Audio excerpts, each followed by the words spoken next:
Bonjour à tous. Donc voilà, je poste cette seconde vidéo sur l'Asie en couleur, notamment pour parler d'un sujet avant d'aborder réellement voilà, les expériences que j'ai vécues dans différents pays d'Asie, sur l'éventuel voilà, commentaire qu'on va me faire, j'en suis sûre, sur le communautarisme. Alors je veux être bien claire. Alors, on accuse les youtubeuses françaises d'origine, le plus souvent africaine ou antillaise, donc qui sont noires, de faire du communautarisme. Alors, je pense connaître la raison de ce commentaire. Je pense que c'est juste parce qu'on parle un peu de notre culture et de notre expérience en tant que femme noire, le plus souvent, ou d'homme noir. Et donc, je voudrais juste remettre les points sur les i et les barres sur les t.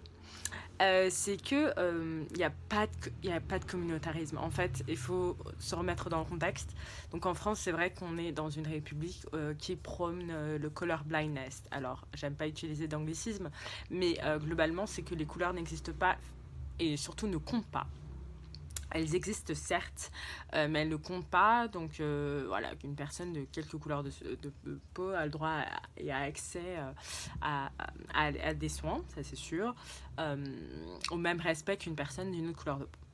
Donc moi j'ai été éduquée comme ça, je suis née à Paris, c'est exactement la façon dont on m'a éduquée, sauf que lorsque voilà on gravit les échelons, soit dans le monde de l'entreprise où voilà on a de plus en plus de diplômes, on se rend compte que non, il y a énormément de discrimination, que la couleur de peau compte aussi bien dans le milieu professionnel que dans le milieu personnel, au niveau des relations entre notamment les hommes et les femmes. Donc voilà, il n'y a pas du tout de communautarisme. Le seul communautarisme qu'il y a, si vous définissez le communautarisme comme étant le regroupement de personnes ayant la même couleur de peau, culture, ethnie, etc., le seul communautarisme qu'il y a, c'est un communautarisme plutôt blanc. Je vous défie d'aller à n'importe quel événement, que ce soit dans le milieu de la communication digitale ou l'événementiel.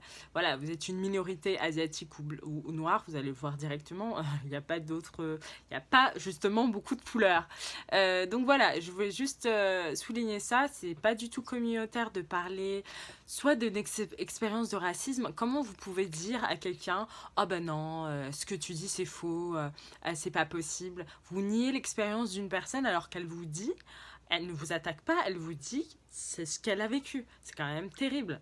Et c'est pas du tout communautaire. Justement, on s'est rendu compte que ce color blindness ne marche pas, qu'il faut plus creuser sur nos origines, parce que certes en France, on fait la distinction entre métis, noir, etc. Mais vous allez voir, et surtout c'est le but de ce podcast à l'Asie en couleur, c'est que vous allez voir que dans d'autres pays, absolument pas. Euh, Vous êtes noir, un point c'est tout. Elle s'en fiche que vous soyez métis, que votre mère soit noire, que votre mère soit blanche. Les gens s'en foutent royalement. Tout ce qu'ils voient, c'est que vous êtes métissé, vous êtes noir. Comme aux États-Unis, dès que vous avez goût de sang noir, vous êtes noir. Et donc, on se rend compte que tant que le continent africain ne brillera pas, eh ben on aura toujours des problèmes de racisme et d'idées préconçues, de discrimination, partout où on se déplace dans le monde. Donc voilà, il n'y a aucune communauté. On parle juste de notre expérience. Et oui, effectivement, je vais parler des couleurs de peau. Je vais parler de mon expérience en tant que femme noire. C'est important de pouvoir aider d'autres jeunes filles, de jeunes garçons aussi, des personnes. Parfois, des personnes ont une appréhension, je ne peux pas aller dans tel ou tel pays. Non, vous pouvez y aller. Et je pense que vivre dans la peur, c'est pas non plus une bonne solution. Je sais que les expériences peuvent être traumatisantes, croyez-moi. Mais je pense que c'est en parlant, dès que vous êtes capable d'en parler, vous êtes à moitié guéri. Donc voilà, c'est pas du tout ouvert uniquement aux personnes noires, c'est juste mon expérience. Je vais parler de tout en fait. Mon podcast, c'est vraiment l'Asie en couleur, donc vu de tous les prismes, que ce soit vu de personnes asiatiques, noires, de tous les prismes de personnes blanches, les observations que j'ai faites en étant dans ces pays-là. Et donc voilà, pour le coup, il n'y a aucun communautarisme. Je vais parler juste de mes expériences. Voilà, j'espère que vous allez apprécier. Et n'hésitez pas à commencer à vous abonner à la chaîne ci-dessous. Voilà, je vous remercie. À bientôt pour une prochaine vidéo. Bye!